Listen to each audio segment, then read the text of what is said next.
Good evening and welcome to episode 133 of season 8 of Factory Town. And this is going to be the last episode. This is the absolute last episode. I know in the last one I kind of said towards the end, I have a new goal that I'm going to try and do. It's not achievable with the current system.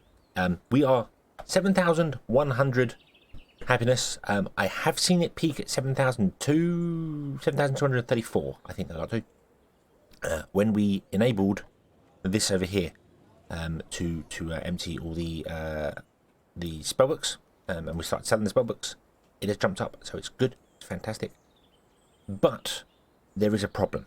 There is a big problem. By enabling the spellbooks, obviously we are now putting more demand on other things, and that means that we're lowering the output to different things. And enchanted books are a problem. We are not producing enough enchanted books, and it's not a throughput issue here. It's not the belt limitation. It is just purely that these enchanters cannot produce enough at their current pace. I could speed them up even more, but the problem to that is that it requires more books, and as you know, books are bad. Books are really bad. So I'm a little concerned we're going to run out of the stockpile of books, and this is all going to crash. But in doing so, it means that because the enchanted books are coming over here, and we're going to run low on books, that means that our our fire and other items, they're going to run out of books as well, because these are already starting to run out of enchanted books. So by turning on one, I've managed to hurt another one, and and this wasn't keeping up anyway. This one here, this was not keeping up. This needed more enchanted books in the first place anyway, so I need a whole new enchanter setup to do enchanted books, which would then put a second drain on the book supply, which would then mean loads. And it's just I would be chasing my tail for days trying to keep up with this, trying to get this working and the next thing working, blah blah blah. So 7,000 happiness is achievable with this current system. I don't want to go any further than this. I think this is the end. This is the end, because every time I'm doing this, it is just awful. That is 4 frames a second right now with that view. Definitely hit the limitations of the game. So we're going to call it quits here. It's been a good one, and I have enjoyed it fantastically. I really like what's happened with this. I like the layout. I like the design. And you have left your suggestions for what I should do in the future. Something similar to this, but much more spread out, so we have more spaces for the rails. Also, if it was an infinite map and it was much larger scale, as in there was much more distance between the buildings, it might help with the frame rate, because obviously the further away you go, the less is on screen to draw. I don't necessarily think it is a graphics issue of what's more to draw, though. I think it's more of that the system can't keep up with calculating where all these boxes are and all these things are doing and blah blah blah. Also saw a fantastic suggestion of doing the Pipe Mania challenge. There is a challenge system, not challenge system. There is a scenario system in the game where you can change the rules to start the game with. And Pipe Mania, basically, you start with pipes. You start with, I don't know if you start with only pipes, but you start with pipes, and there are no conveyor belts. You can only do things via pipes.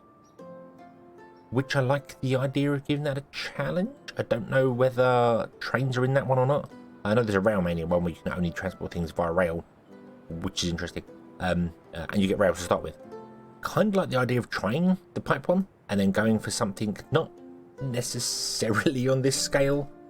I mean, we could do this all again with the different towns and things, and try it and just go with pipes instead, which I mean would be doable. Now I'm looking at things like this as well. There are changes I would make. So let me sort of. I mean, here, for instance, I would probably do wooden planks over here, because wooden planks, yeah, they get a bonus from the production. If we mouse over this here, you see it says boom. It gets a town speciality of forestry and processing. But there's so much going on in processing, and there's so little going on over here. Surely it would make more sense to process the logs here, even if we don't get the bonus, just to lighten the load elsewhere and then have the delivery from here go out. Because this is not being used at all. This is just not being used whatsoever. I would also, I mean, the mining one is one that I would probably actually want to put a town centre in the future. Yes, these boosters are fantastic, but they're very late game, so maybe a mining town would make sense. Because also, I believe the mining speciality gives you other things. Let's see here. Boom. Click on this one here. Specialities. Mining allows you to make pickaxes better and stone brick.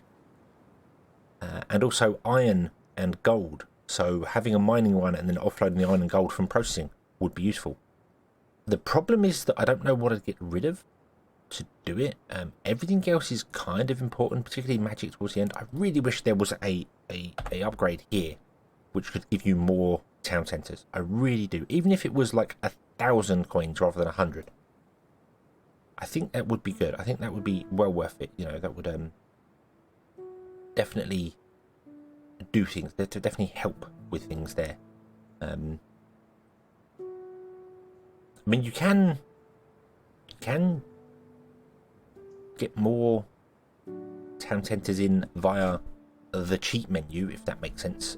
There is in the escape menu here. I'm rambling here. I'm really sorry, but I'm kind of you can go into the edit rules, global rules, and see I've got move storage buildings on. I can turn it on to creative mode. Boom, which changes some stuff up here, and then we can go town centre and we can build more town centres. So we could put a town centre in here and a town centre in there. I've messed this one up because of this thing here. It doesn't have the range, so you have to upgrade it from somewhere else. But you can build more town centres via the creative menu, which, I mean, I'm not 100% against using this here. Infinite market consumption just means you get infinite money, sorry, because it means that there isn't a timer on how often it can go. You can also change the numbers here as well. You can change the happiness and things as well. Some of the scenarios do this. I should really show the scenarios. That's what I should do. So this is done. This is done. 133 episodes, and this is done. And I am happy with this. The second rails, again, the rails would be something I would desperately change. I would have at least 2 rails on the inside, and I would probably not do any drop off on the inside. It would all be on the outside and go over. So instead of having like a drop off here and then pick up over here, I would have it out, and then we'd go differently. A different sort of transport coming in, if that makes sense. I think that would probably be the better way of doing things, and then that way you can have multiple trains doing things. Even either side, you could have trains either side doing things. I would probably also build more of a direct rail system. So, like, you know, if this town has to deliver to a town over there, there would be a direct rail for it, and the trains would jump on that line. There'd still be a loop, and then trains would be dedicated to go into certain places. So instead of just having a train, we kind of got that now. We kind of got the trains, you know, the grain, we've got the pick up and drop off, things like that. But it would be more, this train is going to pick up cotton and going to drop it off in here to make cloth, wherever it's here to make cloth. And then if cotton's needed elsewhere, like an artistry, we're going to have another dedicated train picking the cotton up and dropping it in an artistry. Basically, every drop off would gain a train, not just at the pickup. So when a station requires something, it would be, we'd build a train for it. So you know that every drop off has an individual train, and I'd build it in a way where instead of having to have multiple trains, which I know is probably better for throughput, because multiple trains moving means that you're dropping off the goods in trickles, which is better than a big one. But I would probably do bigger trains and have more storage at the drop off points. So you get one big hit and one big hit. So then we know, hey, if this is struggling, then we need to put more storage in and make the train bigger.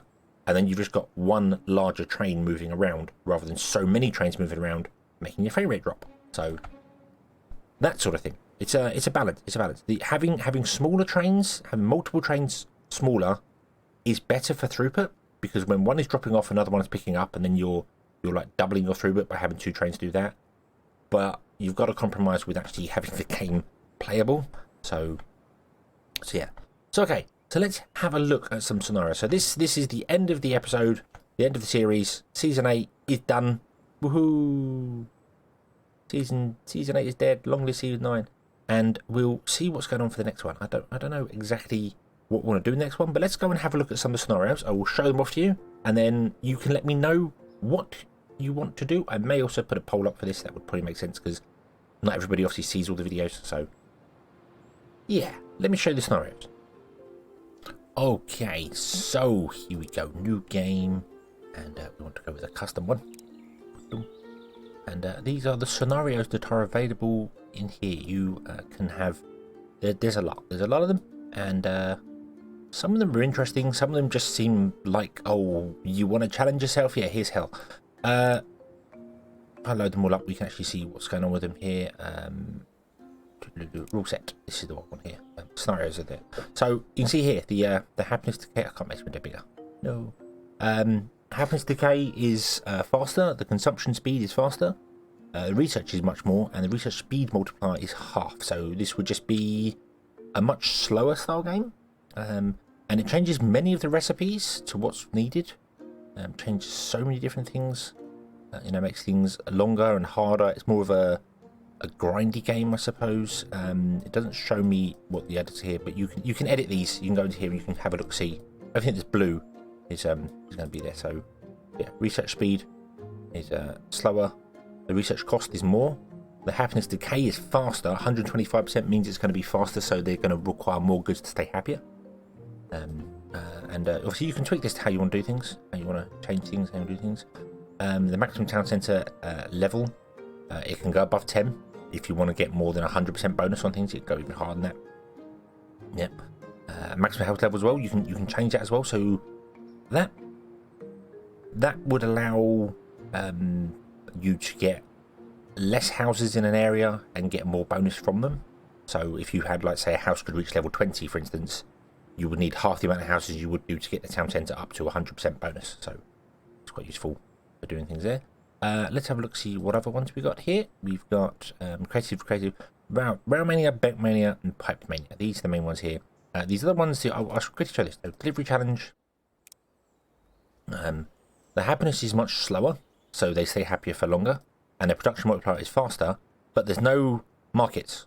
You have to deliver everything to the houses individually via pipes, which I have done in previous ones. I think season 4 we didn't have the market, so you had to deliver to houses directly. No, we had the markets then, sorry. But yeah, I've done this sort of thing before. It gets extremely complicated towards the end of the game when you're having to have like 20 different items go into a house, so that's weird. And Big City is the same sort of thing. The happiness decay, consumption, everything's sort of slower. Research is much higher, and you get better production. But as you can see, all the buildings only have one worker in them. So you would need to build multiple forges rather than one forge with added people into it, which makes life very, very, very complicated. There are still some like the forester and the farm, I think. They're allowed 5, but they're slower, so you can still add some more people to it. With this one, I think I would definitely edit it to allow town centres to be a higher level, because the higher level, obviously, the bigger the range town centre has. So, I don't know whether it does that in the settings here. No, but I'd probably let the town centre be higher for that one there to cover that. But yeah, Big City is just one of each building, one person in each building, so you have to have so many more buildings, Islands is just that. Islands is everything. I think everything's default. There are islands everywhere, and the rules are all the same. I think you're not supposed to terraform. I think you're supposed to bridge. That's the idea. So yeah, that would be complicated. But the ones we're interested in are these 3 here. You've got Rail Mania, Pipe Mania, and Belt Mania. So Rail Mania, that's all set here. You start with you don't have the harvester drill, the wagon, the cargo ship, the raft, or a caravan. So you have workers and you have trains. And lots of things are changeable. The steam locomotive requires iron plates and wheels to make it easier. The mine is cheaper to build, I believe. Also, some things unlock right at the start of the game. Magic rails are also much easier to build as well.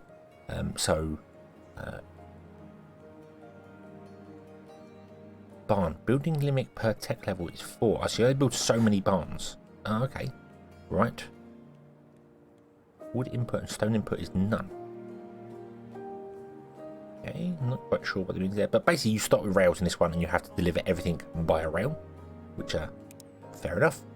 Belt is exactly the same, just in the same sort of thing. You don't have any caravans or anything like that as well, but you do get, I think it's the same thing, barns are limited, and the magic rail becomes cheaper, so you have to deliver everything via belts. And as you can probably guess, Pipe Mania is the same sort of system. You don't get any deliveries, you don't get the metal minecart, the box cart, the hopper cart, you basically don't get trains. And you have to do things, but the only pipes you get at the beginning of the game, and they cost just 10 coins to build. So yeah, and barn costs just 10 wood. Basically all the rails, the conveyor belts, mechanical rails, conveyor belts turned off, train loaders are all turned off, conveyor belts, train stations, they're all just disabled, so you've got to deliver everything via omni pipes, which I kind of like the idea of doing. I would not do it on this this map that's been generated in the background there, but I kind of like the idea of that.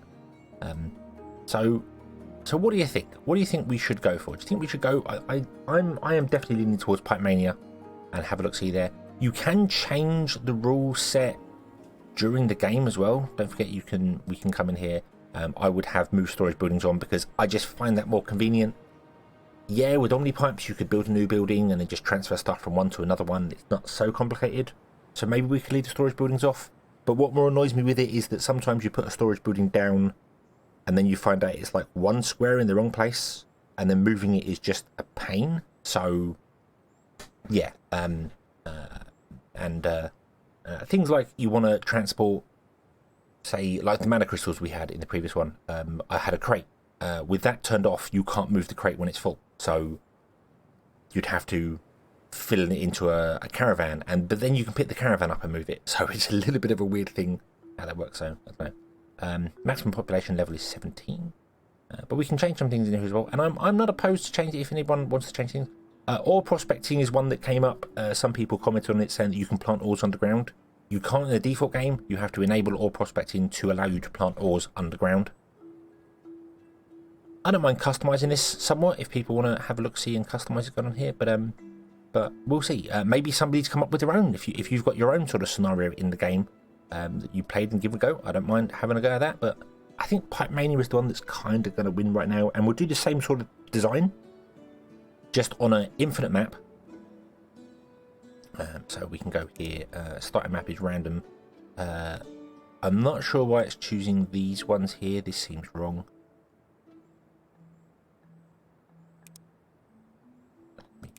Default. Then reload Pipe Mania. Oh no. Okay, so wow. Okay, so this is the sort of map that it recommends with Pipe Mania. I am not a huge fan of that. I know they've done it so that you have to put in buildings around the place and then ship things around via pipes, which is fine. But I don't think these scenarios have really been looked at since the town centre changes come in. Because really, where would you put a town centre in here? You've got like a little gap here, which you could put a town centre in and build some stuff around. But elsewhere, you can't, and the town's influences aren't as good. So I don't know. I mean, we could give it a go on the default map, or we could change some things up and do stuff. You can terraform, obviously. That's an option, which you can do. But yeah, so yeah, there are the options that we can do. There are the stuff that we can do there. We can obviously edit the map if we want to and change things. Training post 35%. So yeah, I do think some of these scenarios have not been updated since some changes were coming. But yeah, so yeah, and the victory conditions: build an Omni Temple, reach tech level 10. Can we add stuff? This certain happiness level to win the game. We could set a certain happiness level. So let me know what you think. What do you want to see? And we will be back when I know. So yeah, thank you very much for watching. I hope you have enjoyed this, and I hope to see you again in the next one, which will be a brand new playthrough, brand new thing, brand new everything. And until then, as always, have fun.